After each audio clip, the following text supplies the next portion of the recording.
Men are in a very confusing state. There is an epidemic out there in terms of what it means to be a man. Am I too masculine? Am I not masculine enough? What are women really wanting?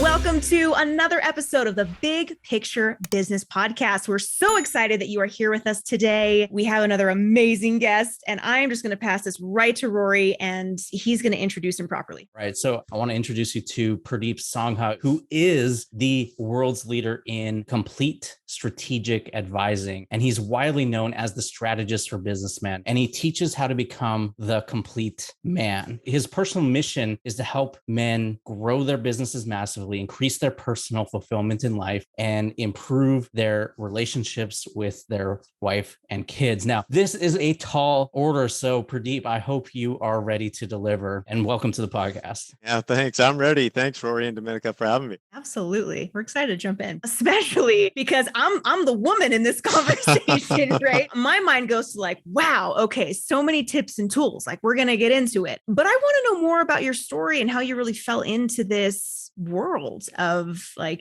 leading men on their journey and on their path. How did you fall into this? Yeah, wow. So I would say it was basically my entire lifetime's worth of work that kind of led me to this path. And it really started off in a small town in British Columbia. And Rory's close to where I grew up in Kelowna, British Columbia. But I grew up on an orchard because when my parents immigrated from India in the 70s, all they knew how to do was physical labor. And they landed in Kelowna and started working hard. So I grew up on an orchard, which was a very interesting environment for me to grow up in because it was very mindful. And I spent a lot of days out there in the orchard by myself, just nature and myself. I did that for a couple of decades. I was working in the orchard even when I was in my 20s. And that gave me a different perspective on life. And plus, I had two parents who were immigrants, traditional Indian background as well. So the gender roles were very specific in our culture, in the Indian culture. So I understood the dynamics of men and women and how we operate. But what really led me to what I'm doing today is my dad came here with $11 and eventually he built a successful business, never really struggled with money, but he struggled with fulfillment in his life. And you could tell my dad was a very passionate man, but he couldn't find an outlet because he just wasn't educated. There was no support system. And what ended up happening was his outlet was alcohol.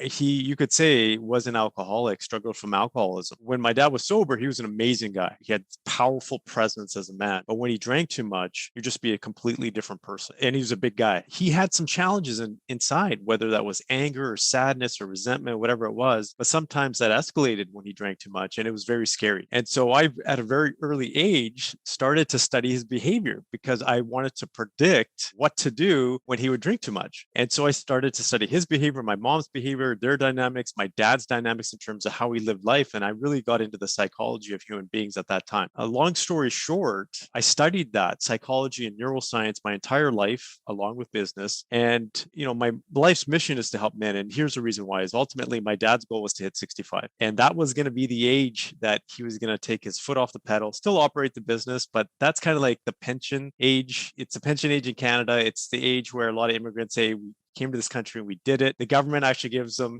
a little bit of a return for their work. But what ended up happening was because of his alcohol, his diabetes escalated and he died at 64 and a half from a sudden heart attack.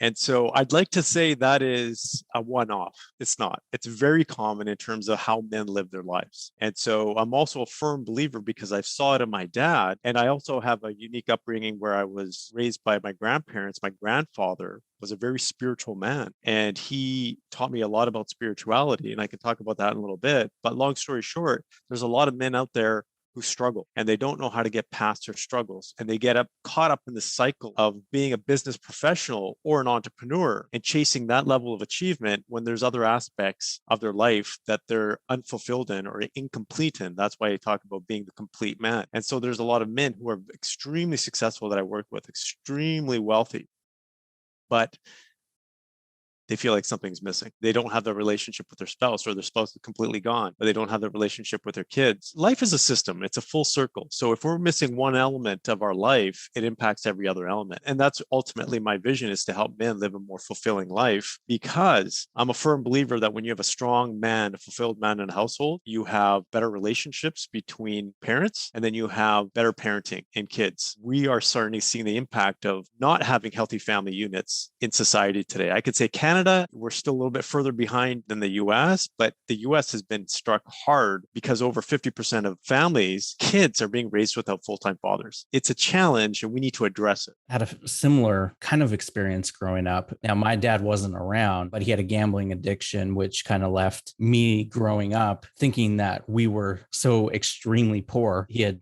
left my mom with like tons of credit card debt that she spent years paying off. The part that you mentioned was that, you got to spend a lot of time with your grandparents. After my parents got divorced, my grandparents and my mom and I, we all moved in together and lived together for 10 years. And that experience shaped my life. And I'm sure it's the same for you, having your grandparents be part of your life. You get that different generational aspect and view of the world. Oh, absolutely. There's a level of wisdom, I think, that the elders have, whether it's grandparents or uncles or aunts, that I think we've taken for granted, even in the next generation. The extended families are dwindling. You're absolutely right, Rory. I wish I could I would have spent more time with my grandparents, learning from them and getting their wisdom, because it is definitely priceless. I feel the same way. Even with the amount of time I got to spend with them, I wish there would have been more time. Now, I wanted to ask you, because, you talk about the complete man, even becoming like, an alpha male, but there's also this other side that I see out there. People who talk about like this alpha male side where it's very manly. You've got to dominate other people, dominate like everything. Are you talking about the same thing, or is your approach different? So what I talk about is the complete man is a full concept, and I can get into that. But it's really an element of that is being the mindful alpha male. So when I say alpha male, there's a mindful element to it. And I'll give you a little bit of background as to why. So growing up, I got to see a lot of different sides to men. I would say it was very unique in terms of the culture that I grew up in and seeing the differences, again, in men and women. My dad was, as I mentioned before, a very amazing man when he was sober. He had presence. People would still say when he walked into a room, you didn't have to see him to feel his presence. He was also an ex-police officer in India, very masculine man, but also very emotional. He taught me that it's okay to be emotional because no one tested his masculinity, but he was able to cry and he was able to show emotion. And that's where I learned that aspect from. My grandfather was also in the British Indian Army for 30 plus years in India and fought in multiple wars. I saw that side to him.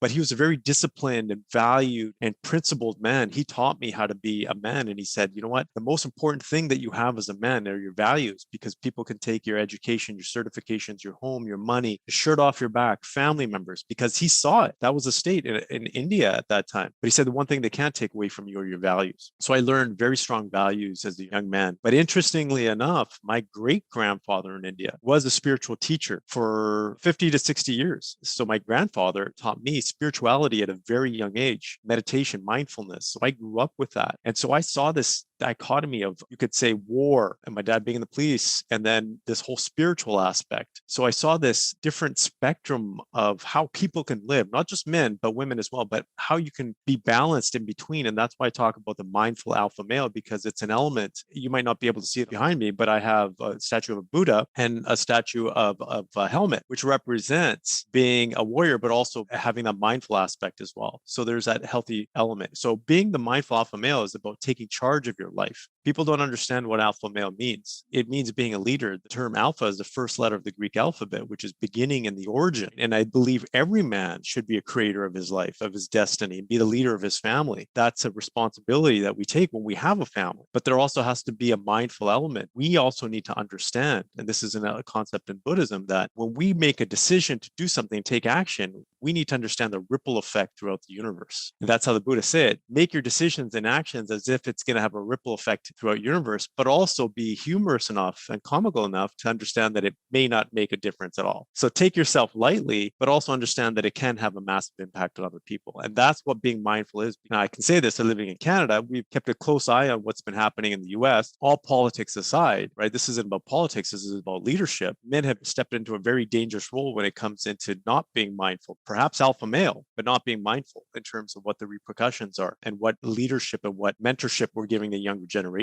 So these elements need to balance out. Yeah. So it's more of a complete holistic approach rather than like a toxic masculinity, right? Oh, absolutely. Because I don't believe in toxic masculinity. I think that was a term that has been misconstrued and misused, because masculinity is no more toxic than femininity. It's a beautiful thing. People just need to understand the differences and what they mean. I could not agree more. Anytime I hear someone say person has toxic masculinity, I go, what are you talking about? I don't understand. Look, being a woman, I'm an American, I'm a woman, I'm a business owner. It's like the best time in history to be a woman. It's crazy, right? But then why is it then that I look at my male peers who unfortunately feel like they're getting stepped on, not necessarily by women, but by so many of their peers because they're male, and being shut down because they're being called beta or that they have toxic masculinity? I don't understand. I'm not a man. I don't understand how that feels. But from where I'm sitting,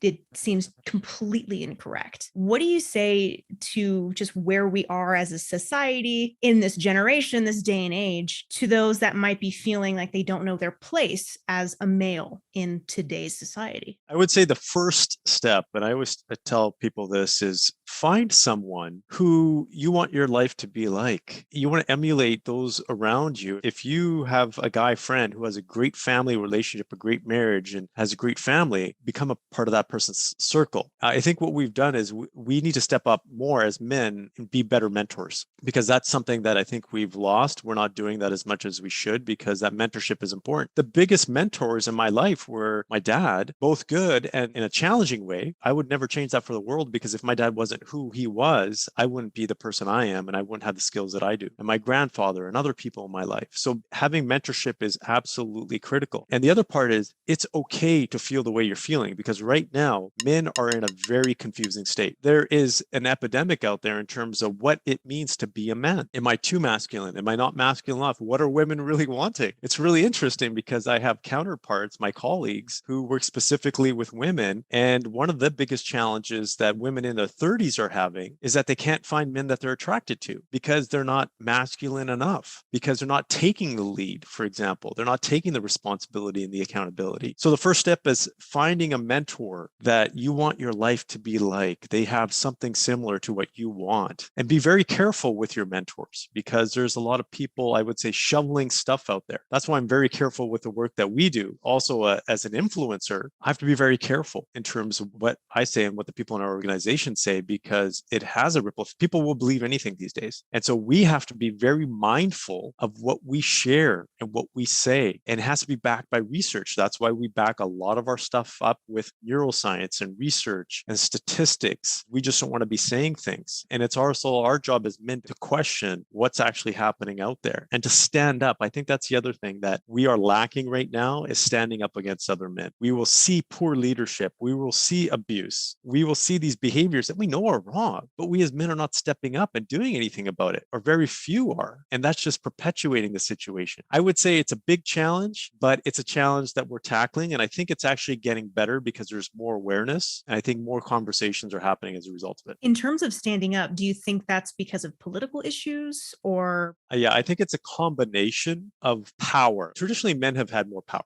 right? And traditionally, men have had power and not been questioned. And what's happened now is that power that was under the radar before has now become basically out there, and it's become almost abusive, and it's okay to be that way. Let's just say if I'm in a position of power, I still have to watch my words. Whatever my belief system is, whatever I'm saying to people, I can't openly cut people down, or shouldn't openly cut people down and put people down just because of race or color or whatever it is, or sexual orientation, whatever that might be. So I think in the last few years, I know for the last few years, because we've done a lot of research, it's actually gotten worse and worse and worse. So politics absolutely has a part to play in this. And I'm not playing the political game. I'm not saying that at all. But what I'm saying is, even in Canada, that behavior has changed significantly. We're seeing a lot of that stuff become almost mainstream to be able to be almost abusive. I would say just having that awareness of having lived in Canada, having lived in the US, it was a culture shock moving to the US and seeing how deeply embedded racism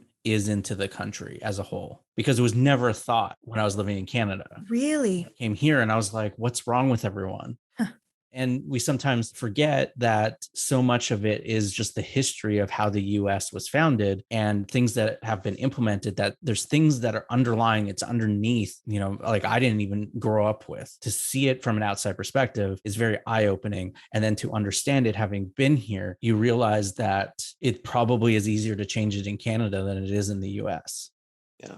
Because it's so deeply ingrained. Like, think about that. If you don't grow up with that type of experience, or it's not as deeply embedded into the culture, then you have less people who are that way. But when it is so deeply ingrained as a fundamental belief, and it passes on from generation to generation to generation without it being questioned, it makes it harder to overcome. It doesn't mean it can't be, and it doesn't mean there hasn't been improvements. It just makes it harder. It's like you're pushing that boulder up a hill, and it's a much bigger boulder than maybe in some other countries. Pradeep, what I want to ask you, you talk about the neuroscience of performance. What does that mean, and how does it apply to someone like who's running a business or trying to improve their life? Well, so what ended up happening was also when I was younger, I started to study a lot of brain science at that time. And this was in my teens. And this was before neuroscience was, you can say, even mainstream or even talked about. And I was able to do these things that I thought were normal. So I had the photographic memory. I could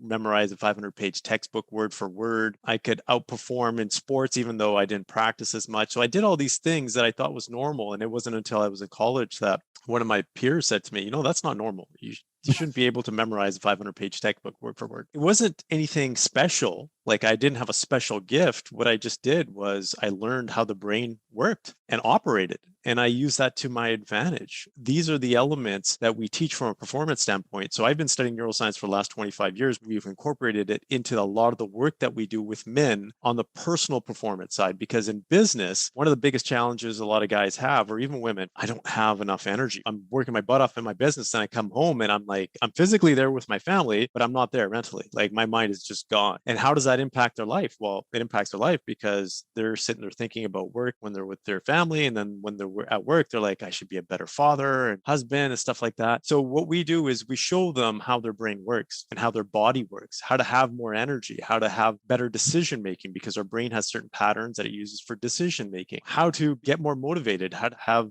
more inspiration. We've partnered up with over a dozen universities in Canada and the US and internationally now on neuroscience studies and entrepreneurship, and very specific studies on terms of, okay, how do we train our brain to have more inspiration and motivation? How do we reduce stress levels? A lot of the science has intersected with also philosophical and spiritual practices as well, because one of the best practices to reduce stress and actually increase your cognitive ability is meditation. Neuroscience has now shown and confirmed that meditation has significant impact and benefits to your brain, the way your creativity works and actually decision making. So these are the kinds of things that we're teaching people that has the science backing, so that they can actually perform at a level that they've never performed at before. Imagine being able to get twice as much work done in half the time. Imagine being able to have so much energy that you're not feeling tired in the evening when you're with your family. That's where the science comes in. You mentioned 12 minutes. Why 12 minutes? Why not 4? Why not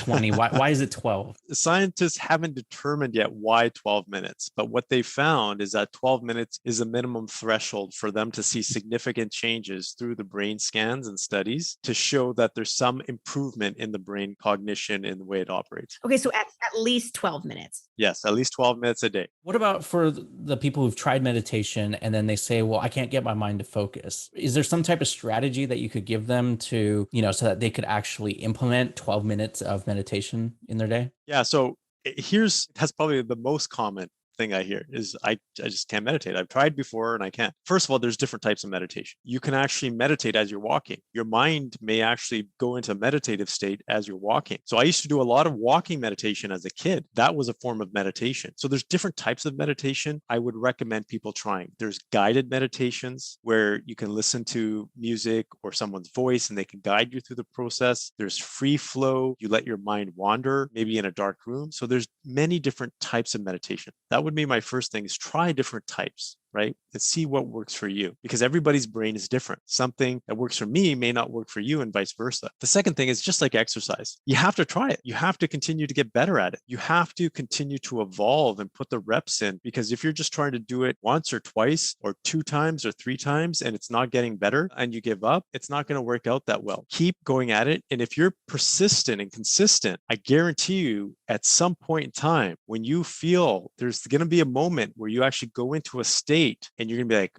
this is what I feel like. Oh my God. It sounds like you've had an experience. Yes. Yeah. That feeling of just like, whoa, it's like entering into a completely different world, but it's my mind. I downloaded a year ago the 10% app. I don't know if you're familiar with that one at all. I was having a really hard time sleeping and someone said, "Oh, you've got to download this app. All the entrepreneurs are using it." I'm like, "Okay." It took me like 2 weeks to get into it. I'm like, what am I doing? And then they said, "Well, try listening to it before you fall asleep." And it just put me in the most deep sleep. And I felt so relaxed when I woke up the next morning. I felt like I could take on the world. Like, this app is amazing. And then I also noticed that when I stopped doing the meditations before I went to sleep at night, because I forgot, or my daughter kept me up or whatever, went back to me feeling really exhausted in the morning. It's interesting. And I appreciate that you saying it's kind of like sets and reps, right? Like, you're working out, you have to keep doing it. They've actually shown now, and they've come out with it, that so we work with organizations in the US and Canada, which I really can't speak to, but high performing, high stress, high anxiety type of roles. We found now that the number one thing to reduce their stress and increase their productivity and performance is meditation. So there is a significant return on your investment if you continue to try, because at some point you will feel that and it will get through. The other thing is, everything else that happens in your life impacts how you meditate. So if you're having an extremely stressful day, or you're constantly on your phone or on screen time or whatever that is, and then you try to meditate, good luck.